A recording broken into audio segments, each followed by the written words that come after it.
তো তোমরা কারা কারা বৃষ্টি পছন্দ করো? আমার কিন্তু বৃষ্টি বেশ ভালো লাগে। তো সকালে ঘুম থেকে উঠে দেখছি ঝিরিঝিরি বৃষ্টি পড়ছে, তো আমার কিন্তু বেশ ভালো লাগছিলো।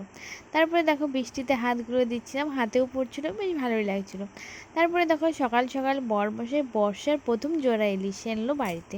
তারপরে চটপট কিন্তু আমাকে কেটে দিল। এই বর্ষাতে কিন্তু ইলিশ খেতে বেশ ভালোই লাগে বলো। তো বর্ষাকালে কিন্তু এটাও একটা মজার ব্যাপার যে বর্ষাকালে বেশ ইলিশ খাওয়া যায়। তো সবসময় কিন্তু এখন পাওয়া যায়, বাট বর্ষাকালে বেশি পাওয়া যায়। তারপরে দেখো চটপটে ইলিশ মাছটা কাটা কমপ্লিট, এবার রান্নাবান্নার পালা। তো আমি কিন্তু আজকে মাছটা সর্ষে পোস্ত নারকেল এইসব দিয়ে রান্না করব, কারণ ইলিশ মাছটা কিন্তু বেশ বড় ছিল। হালকা পাতলা ঝোলও বেশ ভালো লাগে বেগুন দিয়ে, বাট আজকে কিন্তু সর্ষে দিয়েই রান্না করব।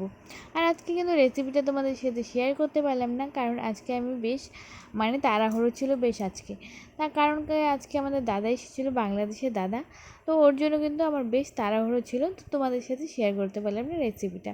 তো অন্য কোনো দিন কিন্তু তোমাদের সাথে অবশ্যই শেয়ার করব।